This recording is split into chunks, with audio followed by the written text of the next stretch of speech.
Hi hello welcome back to ఈ తరం కథలు. ప్లీజ్ ముందుగా వీడియోకి ఒక చిన్న లైక్ చేయండి. లైక్తో పాటు హైప్ ఇచ్చి పాయింట్స్ని యాడ్ చేయండి. అలాగే ఛానల్ని సబ్స్క్రైబ్ చేసుకోండి. ఈరోజు కథ మిస్టర్ యాటిట్యూడ్ విక్రాంత్ పార్ట్ 11. కథను రచించిన వారు అనురాధ గారు, వాయిస్ ఓవర్ శ్వేత. ఇక కథలోకి వెళ్ళిపోదాం. అనన్య ఆఫీస్ చేరుకొని అక్కడ ఉన్న వర్క్ చేసుకుంటూ ఉంది. ఆఫీస్ వర్క్ స్పీడ్ అయ్యింది. అందరిలో నమ్మకం ఏర్పడింది. అనన్య మేడం రావడంతో మేనేజర్ వచ్చి విషయం చెప్పాడు. మేడం, మన కంపెనీ చైర్పర్సన్ ఇప్పుడు లేరు, కానీ ఆయన ఆదర్శాలు నిలిపే బాధ్యత మన అందరిపై ఉంది. నిజంగా భగవంతుడు విక్రాంత్ సార్లా వచ్చారు. కంపెనీ క్లోజ్ అవ్వకుండా కాపాడారు అని అంతా అనుకుంటున్నారు. మా దృష్టిలో విక్రాంత్ మాకు దేవుడు. అందుకే మీ నాన్నగారి చైర్ అధికారం విక్రాంత్ సార్కి ఇస్తున్నారా? సార్ ఆ సీటులో కూర్చొని కంపెనీ బాధ్యత తీసుకుంటే మాకు ఇంకేం లోటు ఉండదు. ఇది నా ఒక్కడి మాట కాదు, అందరి మాట అని ఊహించని షాక్ ఇచ్చాడు. అనన్యకి విక్రాంత్ని తీసుకుపోయి తన తండ్రి కూర్చునే సీట్లో కూర్చోపెడుతున్నట్టు, వాడు కాలు మీద కాలు వేసుకుని బిల్డప్ ఇస్తున్నట్టు సీన్ కనిపించింది. అంతే, ఎక్కడ లేని కోపం వచ్చింది. ఏంటి వాడా? డాడ్ సీట్లోనా? వాడికి అంత సీన్ లేదు అని అరిచి, అంతలోనే మేనేజర్ వింత చూపు చూసేసరికి తడబడుతూ పిచ్చి నవ్వు నవ్వుతూ, ఏంటిది మేనేజర్ గారు, షాక్ అయ్యారా? నా విక్రాంతిని నేను వాడు అని పిలుస్తాను. మా మధ్య ఎలాంటి ఫార్మాలిటీస్ లేవు. సరే, ఇంకా ఈ విషయానికే వస్తాను. మీరన్నట్టు నాన్నగారి స్థానం అంటే అందుకు ఎంతో అర్హత ఉండాలి. కేవలం కొన్ని కారణాల వల్ల అగ్రస్థానం రాదు. అందుకు కృషి చేయాలి. హక్కుతో అధికారం పొందితే విలువ లేకుండా పోతుంది. అధికారం అనేది మన తెలివి, మేధస్సు, కృషితో సాధించాలి. నిజంగా విక్రాంతులు అంతటి తెలివి, మేధస్సు, పట్టుదల, కృషి ఉన్నట్టయితే అతడు నిరూపించుకొని అప్పుడు అధికారం తీసుకుంటాడు. నా తండ్రి సీట్లో ఆయన కూతురుగా నేనే కూర్చునే ధైర్యం చేయలేదు. ఎందుకు అంటే నాకు అంతటి అర్హత లేదు కాబట్టి. విక్రాంత్ అంతా అర్హత సంపాదించుకొని అప్పుడు నాన్నగారి సీట్లో కూర్చోవాలి. అందుకు చాలా సమయం ఉంది. ఇప్పుడు ఎలాంటి నిర్ణయం వద్దు. ప్రస్తుతానికి ఆ సీట్, ఆ అధికారం అలాగే ఉంటాయి. ఎవరికి దక్కేనో వారి టాలెంట్ ప్రూవ్ చేస్తుంది అని ఆపకుండా డైలాగ్ చెప్పింది అనన్య. మేనేజర్ అర్థం చేసుకుని, ఓకే మేడం, దేనికైనా టైం రావాలి అంటారు, అంతేగా? ఆ టైం త్వరగా రావాలని, మీ వివాహం జరిగి విక్రాంత్ సార్ చైర్పర్సన్ అయ్యి సంస్థ రన్ చేయాలని కోరుకుంటున్నాం అని వెళ్ళిపోయాడు. అనన్య అతడు వెళ్ళగానే గ్లాస్ మంచినీళ్లు తాగి షూ అనుకుంది. అయినా ఈ మేనేజర్ నాకు కాకుండా ఆ విక్రాంత్కి అధికారం ఇవ్వాలి అంటాడేంటి? అంటే భార్య కంటే భర్త గొప్పవాడు అని నిరూపించాలని చూస్తున్నారా? అయినా వాడు నా భర్త ఏంటి? కోపిష్టి, మూడిష్టి, శాడిస్టి, మెంటల్ కేస్. మెంటల్. వాడి చేతిలో కంపెనీ బాధ్యత పెడితే పిచ్చోడి చేతిలో పెద్ద రాయి పెట్టినట్టే. చేస్తే ఒప్పుకోను అని ఫిక్స్ అయ్యి కొన్ని ప్రాబ్లమ్స్ డీటెయిల్స్ తెలుసుకొని వాటి వర్క్ స్టార్ట్ చేయాలని ప్లాన్ చేస్తూ వచ్చే వారం కొత్త ప్రాజెక్ట్ టెండర్ కోసం ప్రిపేర్ అవ్వాలి, కోడ్ రెడీ చేయాలని ఇలా కాస్త హుషారుగా వర్క్ చేసుకుంటూ ఇల్లు చేరుకుంది. ఇంటికి వచ్చాక ఆమె ముందు చేసిన వర్క్ ఇంత డిటర్జెంట్ వేసి విక్రాంత్ కర్చీఫ్ నీట్గా వాష్ చేసి ఆరబెట్టింది. వాడు ఈ నైట్కే ఫోన్ చేసి అడిగినా అడుగుతాడు అని అది ఆరిపోయాక భద్రంగా దాచిపెట్టింది. తులసి గారు కూతుర్ని పిలిచి తనతో పాటు డిన్నర్ చేయాలని, లేదంటే ఊరుకోనని ఆర్డర్ వేశారు. అనన్య కాస్త ఫుడ్ ఇష్టంగా తింటుంది. తన తండ్రి మరణం, ఆ తర్వాత జరిగిన గందరగోళంతో ఆమె సరిగ్గా ఫుడ్ తీసుకోవడం లేదు. కానీ ఇప్పుడు ఎందుకో ప్రశాంతంగా ఉంది. అందుకే తిండి స్టార్ట్ చేసింది. ఆమె తల్లి హమ్మయ్య అన్నట్టు చూస్తుంటే గోపి తన వంటలకు న్యాయం జరుగుతుంది అనుకుంటూ వడ్డిస్తూ ఉన్నాడు. అనన్య అన్ని వంటకాలు 2 సార్లు అడిగి మరీ పెట్టించుకొని తినింది. కడుపు ఫుల్, మనసు ఫుల్గా ఉంది. ఇంక వెళ్ళి నిద్రపోతా అని హాయిగా బెడ్రూమ్లో నిద్రపోతుంటే తులసి గారు కూతురు గదిలోకి వచ్చి, ఇప్పుడు నాకు హాయిగా ఉంది చిట్టి తల్లి, ఇంత చిన్న వయసులో ఎంత పెద్ద బాధ్యత తీసుకున్నావు అని మురిసిపోతూ కాసేపు అక్కడే కూర్చొని కూతురు తల నిమురుతూ ఉంది. కొంతసేపటికి అనన్య ఫోన్ మోగింది. చూడబోతే మెంటల్ అని ఉంది. విక్రాంత్ ఫోన్ చేస్తున్నాడు. అనన్య మంచి నిద్రలో ఉంది. అందుకే తులసి గారి ఫోన్ తీశారు. ఆవిడ ఫోన్ లిఫ్ట్ చేసి హలో అనేలోపు విక్రాంత్ రంకెలు వేస్తూ, ఏంటి చెవుడుగాని వచ్చిందా? అంత టైం పడుతుంది ఫోన్ లిఫ్ట్ చేయడానికి? ఏంటి ఇందాక నువ్వు చెప్పేది వినకుండా వెళ్ళానని పొగరు చూపిస్తున్నావా? ఏంటి మాట్లాడవు?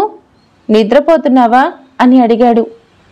ఆవిడ అయోమయంగా ఇతడేంటి అరుస్తున్నాడు అనుకొని, అవును బాబు, అనన్య నిద్రపోతుంది, నేను వాళ్ళమ్మని మాట్లాడుతున్నా అని చెప్పింది. ఆవిడ మాటలు విన్న విక్రాంత్ తడబడుతూ తొందరపడి అరిచాడు అనుకొని, ఓ ఆంటీ సారీ, మీరా? ఆంటీ ఆ పొగరు నిద్రపోతుందా? అప్పుడే నా నెక్స్ట్ వీక్ టెండర్ వర్క్ ఏం చూసుకోవడం లేదా అని అడిగాడు. ఆవిడకేమీ అర్థం కాలేదు. పొగరేంటి బాబు అని అడిగింది. విక్రాంత్ తడబడుతూ సారీ ఆంటీ, నేను విక్రాంత్ అనన్యతో బిజినెస్ పార్ట్నర్షిప్ తీసుకున్నా. తను నాకు ఫ్రెండ్ లాగా, అందుకే ముద్దు పేరుతో పిలుస్తూ ఉంటాను. ప్రాజెక్టు విషయం మాట్లాడాలని ఫోన్ చేశాను. పడుకుంది అంటున్నారుగా, డిస్టర్బ్ చేయకండి, రేపు మాట్లాడతాను అని చెప్పి ఫోన్ పెట్టేస్తూ ఉంటే తులసి గారు పక్కకు వచ్చి ఫోన్ మాట్లాడుతూ చెప్పారు, బాబు చాలా థ్యాంక్స్ బాబు, అనన్యకి తోడుగా నిలిచి ఎంతో సాయం చేస్తున్నావు.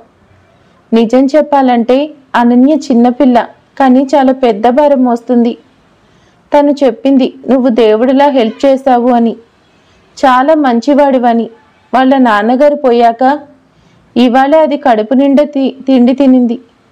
మధ్యాహ్నం కూడా ఏమీ తినకుండా ఎక్కడికో పరుగులు తీసింది. నువ్వు ఫోన్ చేశాకే అనుకుంటా బాబు, దానికి నీ సాయం ఎప్పుడూ ఉంటుందిగా. అది ఆకలికి తట్టుకోలేదు, అలాంటిది ఇప్పుడు ఆకలే లేదని చెప్తుంది. మనసు రాయి చేసుకుని పోరాటం మొదలుపెట్టింది. నీ సాయం ఉంటే నాకు ధైర్యంగా ఉంటుంది అని అడిగింది. విక్రాంత్ అర్థం చేసుకొని, నేనున్నాగా ఆంటీ, మీరు టెన్షన్ ఇవ్వకండి, నేను చూసుకుంటాను, తనని నిద్రపోనివ్వండి, మార్నింగ్ మాట్లాడతా అని చెప్పి ఫోన్ కట్ చేశాడు. ఆవిడ రిలీఫ్గా ఫీల్ అవుతూ ఫోన్ అనన్య పక్కన పెట్టేసి వెళ్ళిపోయింది. విక్రాంత్ ఆలోచించాడు, అంటే ఆ పొగరు లంచ్ చేయకుండా నా కోసం వచ్చిందా? ఎందుకలా రావాలి? నేను లంచ్ చేసి వస్తా అంటే వద్దు అంటానా? చెప్పాలిగా, నేనేమైనా దెయ్యాన్నా? పొగరు ఎందుకు చెప్తుంది? బ్రెయిన్ ఉంటేగా అని తిట్టుకుంటూ బెడ్రూమ్లో కూర్చున్నాడు. అతడి బెడ్ పక్కనే అనన్య సగం ఖాళీ చేసిన తేనె సీసా పెట్టుకున్నాడు. అతడు ఆ బాటిల్ని చూస్తూ నిద్రపోయాడు. మరునాడు పొద్దున్నే ఆ ఇరువురు ఊహించని న్యూస్ పేపర్లో వచ్చింది. విచిత్రం ఏమిటి అంటే విక్రాంత్ తన కంపెనీ ప్రాజెక్టు విషయంలో బిజీగా ఉన్నాడు. మహేంద్ర వర్మ తన తండ్రి అయినప్పటికీ అతడికి పెద్ద శత్రువు. అందుకే అతడికి పోటీగా కాంట్రాక్ట్ కోసం వర్క్ చేసుకుంటూ హడావిడిగా ఆఫీస్కి వెళ్లే పనిలో ఉన్నాడు. అతడితో బాలు ఉన్నాడు. ఎందుకో బాలు కూడా కాస్త కంగారుగా ఉన్నాడు. ఈ కాంట్రాక్ట్ మహేంద్ర వర్మ కొట్టేస్తే విక్రాంత్ సార్ చాలా అప్సెట్ అవుతారు అని చెప్పి అతడు హడావిడి పడుతున్నాడు. విక్రాంత్ ఇంట్లో ఇంకా ఎవరు న్యూస్ పేపర్ చూడలేదు. కమలిని గారు పూజ గదిలో ఉన్నారు. ఆవిడ న్యూస్ పేపర్ చదివే ఇంట్రెస్ట్ చూపించరు. ఆ టైంలో విష్ణు శర్మన చేస్తుంటే మనశాంతి కలుగుతుంది అనుకుంటారు. సదానందం రాత్రి తాగింది దిగక పడుకుని ఉన్నాడు. అనన్య ఉదయం మేలుకున్న వెంటనే ఫోన్లో విక్రాంత్ కాల్ చేసినట్టు ఉండడం చూసి షాక్ అయింది. ఇదేంటి, ఈ మెంటల్ నైట్ ఫోన్ చేశాడు? 10 నిమిషాలు మాట్లాడినట్టుంది. ఎవరు మాట్లాడారు అని గబగబా లేచి వాళ్ళ అమ్మని అడిగింది. ఆవిడ విషయం చెప్పింది.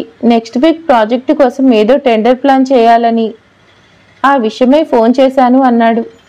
మంచి అబ్బాయిలా ఉన్నాడు, త్వరగా నీతో కలిసిపోయి ఎంతో చొరవగా మాట్లాడుతున్నాడు. మనం అనుకున్న వాళ్ళు, మనల్ని సొంతం అనుకున్న వాళ్ళు మాత్రమే ఇంత త్వరగా మనతో కలిసి నడుస్తారు, ఇలా స్వతంత్రంగా మాట్లాడతారు. నువ్వు లక్కీ అని చెప్పింది.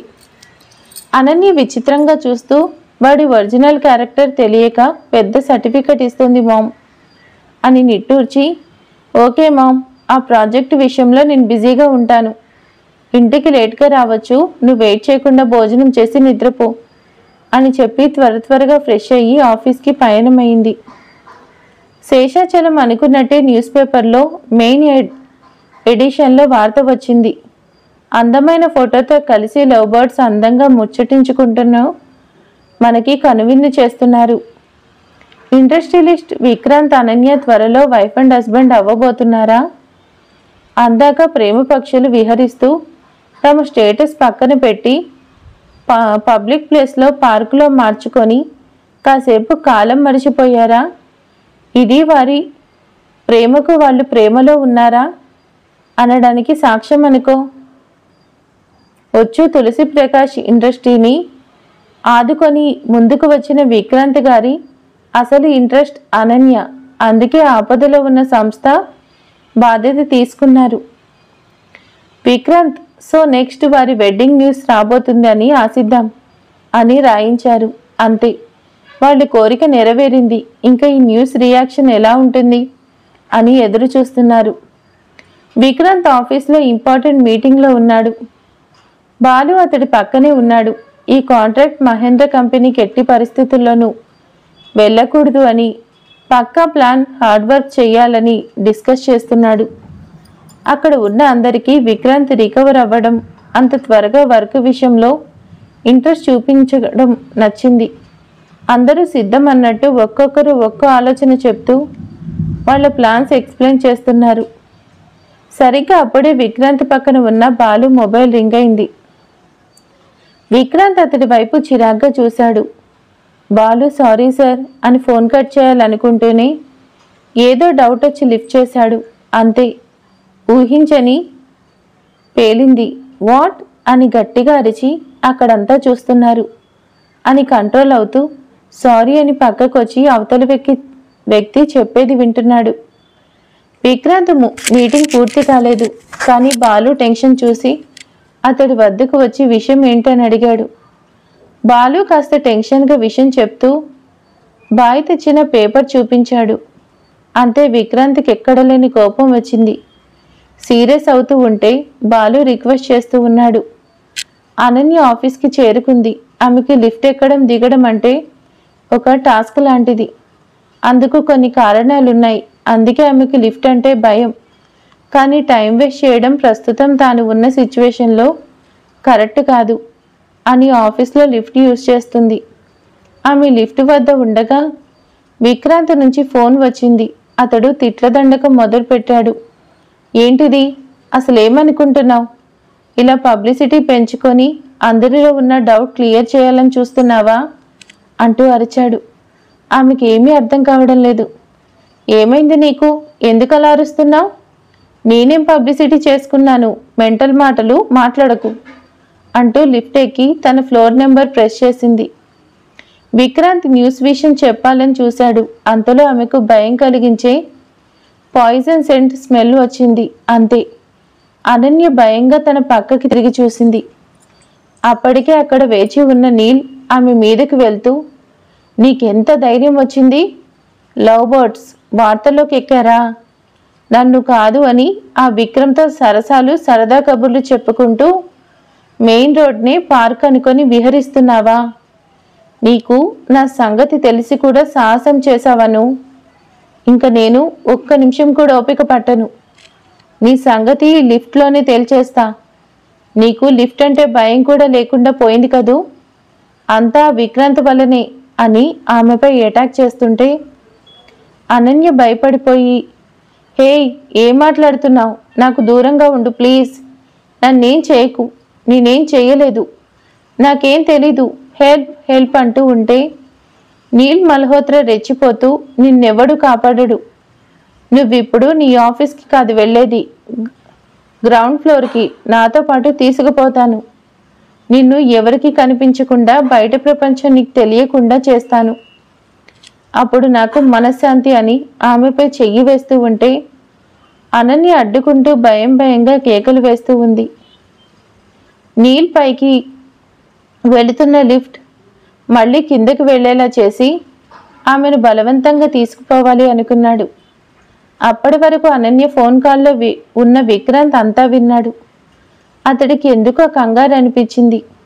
నీల్ కిందకి చేరి అనన్యని తీసుకొని బయటకు వస్తుంటే అనన్య భయంగా కేకలు వేస్తూ అతడి నుండి విడిపించుకుంటూ పరుగులు పెడుతూ వెళ్ళింది. సరిగ్గా ఆమెకు ఎదురుగా వచ్చి నిలుచున్న విక్రాంత్ని ఢీకొంది. అంతే, గట్టిగా ఏడుస్తూ అతన్ని హత్తుకుపోయింది. అక్కడ విక్రాంత్ ఎంట్రీ చూసి నీల్ షాక్ అయ్యాడు. విక్రాంత్ అతడి వైపు పళ్ళు కొరుకుతూ సీరియస్గా చూస్తున్నాడు. అతడు న్యూస్ చూసే వెంటనే బయటకు వచ్చి కార్ స్టార్ట్ చేశాడు. అనన్యని నేరుగా వచ్చి తిట్టాలని, కానీ మార్గ మధ్యంలోనే కాల్ చేశాడు. ఇప్పుడు ఆమె ముందున్నాడు. అనన్య భయంగా నీల్ని తప్పించుకొని పరుగులు తీస్తూ వెళ్ళి విక్రాంత్ని గుద్దుకుంది. చూడబోతే అతడు విక్రాంత్. అంతే, అతన్ని గట్టిగా చుట్టుకుని ఏడుస్తూ ఉంది. విక్రాంత్ నీల్ వైపు కోపంగా చూస్తున్నాడు. నీల్ విక్రాంత్ ఎంట్రీకి షాక్ అయ్యి వదిలేది లేదు అన్నట్టు దాడికి వచ్చాడు. రేయ్, నువ్వు నాకు అడ్డుగా వస్తున్నావు అంటూ ముందుకు వచ్చిన నీల్ ఫేస్ మీద విక్రాంత్ ఒక్క పంచించాడు. దెబ్బకి 2 అడుగులు ఎత్తి ఎగిరిపడ్డాడు నీల్. అంతే, అప్పటి వరకు భయంగా చూసిన అనన్య షాక్ అయింది. బాలు అక్కడ సీన్ చూసి కంగారు పడ్డాడు. ఎవరికో ఫోన్ చేసి విషయం చెప్పాడు. సెక్యూరిటీ సిబ్బంది ఆ ప్రదేశానికి వచ్చి ఏమైంది అన్నట్టు చూస్తుంటే విక్రాంత్ కొట్టిన దెబ్బకి ముక్కు మూతి పగిలి చిమ్ముతూ కింద పడ్డ నీల్ పైకి లేస్తూ ఉన్నాడు. విక్రాంత్ బాలు వైపు చూసి అతడి చేతిలో ఉన్న అనన్యని విడిచిపెడుతూ లోపలికి తీసుకువెళ్ళు అని కళ్ళతోనే చెప్పాడు. అనన్య భయంగా చూస్తూ అది కాదు, అతడు నిన్నేమైనా అని ఏదో చెప్పాలి అనుకుంది. విక్రాంత్ సీరియస్ లుక్ ఇచ్చి సరికి సైలెంట్ అయిపోయింది. బాలు అర్థం చేసుకుని రండి మేడం, సార్ చూసుకుంటారు. ఆ నీల్ అయిపోయాడు, ఇంకా జన్మలో మీ జోలికి రాడు అని ఆమెను తీసుకుని లోపలికి వెళ్ళిపోయాడు. ఆమె వెళ్తుంటే నీల్ కోపంగా చూస్తూ రేయ్, నన్నే కొడతావా అని విక్రాంత్ మీదకి మళ్ళీ వెళ్ళాడు. ఈసారి విక్రాంత్ ఇంకాస్త గట్టిగా అతడి ఛాతీ మీద కొట్టాడు. అంతే, పిట్టలా ఎగిరిపడ్డాడు. ఆ తర్వాత అక్కడికి సెక్యూరిటీ వైపు విక్రాంత్ కోపంగా చూస్తూ మీరంతా ఏం చేస్తున్నారు? ఎవడో ఒకడు వచ్చి మేడం మీద అటాక్ చేస్తుంటే వేడుక చూస్తున్నారా? నేను రావడం ఆలస్యమై ఉంటే వీడు అనన్యని చేసి ఉండేవాడు. ఇంకా ఛాన్స్ ఇవ్వను, ఇప్పుడు వీడి ఎముకలన్నీ విరిచిపడేస్తాను అని నీల్ కాలర్ పట్టుకొని నీకెంత ధైర్యంనా? అనన్య జోలికి పోవద్దు అని చెప్పాక కూడా ఇంతకు తెగిస్తావా? నా మాటంటే లెక్కలేదా నీకు? ఆమె ప్రపంచాన్ని చూడలేకపోవడం కాదు, నిన్ను ప్రపంచం చూడకుండా చేస్తాను అని ఎక్కడలేని ఆవేశం తెచ్చుకొని కొడుతున్నాడు. నీల్ దెబ్బలు తింటూనే రబ్బర్లా సాగుతూ విక్రాంత్పై కూడా చేయి చేసుకుంటూ ఫైట్ చేస్తున్నాడు. విక్రాంత్కి చాలా కోపంగా ఉంది. అతడు అనన్యని తీసుకుపోవాలి అనుకున్నాడు. అంతేకాదు, అనన్యపై చేయి చేసుకున్నాడని తెలుస్తుంది. వాడి చేతో అనన్య చెంపలు బలంగా నొక్కి అరవకుండా చేసి ఉంటాడు. అందుకే ఆమె చెంపలు తట్టుతేరి ఎర్రగా కందిపోయి ఉన్నాయి. విక్రాంత్ తెలియకుండానే ఎమోషనల్ అవుతూ కంట్రోల్ లేకుండా నీల్ మీద అటాక్ చేస్తూ వాడు కొట్టే ప్రయత్నం చేస్తుంటే తప్పించుకుంటూ వాడికి చుక్కలు చూపించాడు. నీల్కి విక్రాంత్ బలం ఏమిటో అర్థమవుతుంది. వాడితో నేరుగా తలపడే ప్రయత్నం చేయడం వృధా అన్నది క్లియర్ అయింది.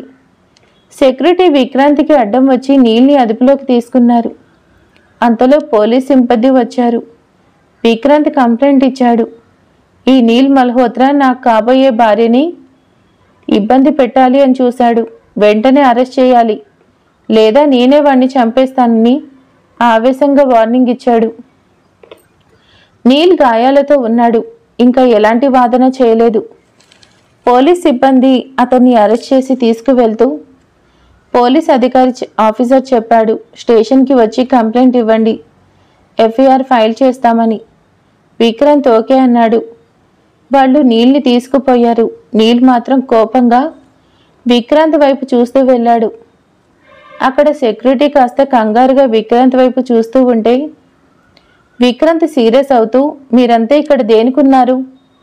పర్మిషన్ లేకుండా ఒక పర్సన్ వచ్చి మేడం మీద అటాక్ చేశాడు, అందుకు మీ నిర్లక్ష్యం కారణం. ఇలా ఇంకోసారి జరిగితే మీ అంతు చూస్తాను అని వార్నింగ్ ఇచ్చాడు. వాళ్ళు భయంగా మన్నించాలి సార్, ఆయన చాలాసార్లు ఆఫీస్కి వచ్చారు, చైర్మన్ గారిని కలిసి వెళ్ళారు, పెద్ద హోదా కలిగిన వ్యక్తి అని మేము కూడా అడ్డు చెప్పలేదు. ఇంత పని చేస్తాడనుకోలేదు సార్, క్షమించండి అని వేడుకున్నారు. విక్రాంత్కి అర్థమైంది, నీల్ మల్హోత్రా రవిప్రకాష్ గారిని చాలాసార్లు కలిశాడు. వాడు 5 ఏళ్లుగా అనన్యని ఇబ్బంది పెడుతూ వాళ్ళ ఫ్యామిలీని భయపెడుతూ ఉన్నట్టున్నాడు. అసలు ఇదంతా ఏంటి, ఎప్పుడు మొదలైంది? ఆ పొగరు నాకు చెప్పాలిగా. నేను వచ్చాను కాబట్టి సరిపోయింది, లేదంటే అని ఆలోచిస్తూ ఆమె వద్దకు వెళ్ళాడు. బాలు మంచినీళ్ళు ఇస్తూ, సారీ మేడం, అంతా అయిపోయింది, ఇంకా బాధపడకండి, ఆ రాస్కల్ ఎముకలు విరిగిపోయి ఉంటాయి. విక్రాంత్ సార్ సంగతి నాకు తెలీదా? ఆయన పంచ్ పవర్కి నీల్ అవుట్ అయిపోతూ ఉంటారు, ఇంకా మీ జోలికి రాడు, బాధపడకండి, నీళ్లు తాగండి అని అతడు నచ్చచెప్పి నీళ్లు అందించాడు. అనన్య కన్నీళ్లు పెట్టుకుంటూ మంచినీళ్లు తాగుతూ వెక్కి వెక్కి వస్తున్న ఏడుపు కంట్రోల్ చేసుకుంటూ, నీకు తెలియదు బాలు, నీల్ నన్ను 5 ఏళ్లుగా ఎంత టార్చర్ పెడుతున్నాడో, ఎంత భయపెడుతున్నాడో. ఇవాళైతే ఇన్ని రోజుల భయం కంటే 100 రెట్లు ఎక్కువ భయం వేసింది. నిజంగా నన్ను ఏదో చేసేస్తాడనిపించింది. నేనేమన్నా అయితే మామ్ ఏమవ్వాలి? డాడ్ మమ్మల్ని వదిలి వెళ్ళిపోయారు. మామ్కి నేను తప్ప ఎవ్వరూ లేరు. మమ్మల్ని నమ్ముకున్న తులసి ప్రకాష్ ఇండస్ట్రీ ఏమవ్వాలి? అసలు నాకే ఎందుకు ఇలా జరుగుతుంది అని చాలా బాధ వేసింది తెలుసా? చూడు, నా చేతులు ఇంకా వణుకుతూ ఉన్నాయి అని ఓపెన్గా చెప్పింది. విక్రాంత్ ఆ మాటలు విన్నాడు. ఆమె నీల్ విషయంలో ఎంత భయపడింది, ఎంత ప్రాబ్లం ఫేస్ చేసిందో తెలిసింది. అతడు ఆమె దగ్గరకు వచ్చి విసుగ్గా చూస్తూ, ఇప్పుడేంటి, ఎందుకు భయం? వాడి మొహం పగిలిపోయింది తెలుసా? అరెస్ట్ అయ్యాడు, ఇప్పట్లో బయటికి రాడు. ఇంకా ఏడ్చింది చాలు, ఇంటికి వెళ్ళు, ఇక్కడ వర్క్ మేనేజర్ చూసుకుంటాడు. నాకు స్టేషన్కి వెళ్ళే పనుంది, వెళ్ళాలి. అలాగే ఒక లెటర్ మీద సైన్ చేయి, స్టేషన్లో కంప్లైంట్ ఫైల్ చేయాలి. నాకు కూడా చాలా వర్క్ ఉంది. ఈ న్యూస్ పేపర్ గొడవతో నా వర్క్ అంతా పక్కన పెట్టేసి వచ్చాను. బాలు, నువ్వు తనని ఇంటి వద్ద దించేసిరా. దారి పొడవునా సోది చెప్పుకొని టైం వేస్ట్ చేయకు. నేరుగా ఆఫీస్కి రా, అర్థమైందా అని ఆర్డర్ వేస్తూ ఒక పేపర్ మీద సైన్ పెట్టించుకొని, నేను వెళ్తున్నా అని అసలు ఎలాంటి గొడవ జరగనట్టు, ఏమాత్రం టెన్షన్ వద్దు అన్నట్టు చెప్పాల్సింది చెప్పి వెనక్కి తిరిగాడు. అనన్య తడబడుతూ, హే ఆగు ప్లీజ్ అని అడిగింది. మరి ఆ తర్వాత ఏం జరగబోతుంది? అనన్య ఏం అడగాలనుకుంటుంది? ఇక నీల్ మల్హోత్రా పని అయిపోయిందా, ఇంకా ఉందా అనేది నెక్స్ట్ పార్ట్లో తెలుసుకుందాం. Thank you for watching. Bye.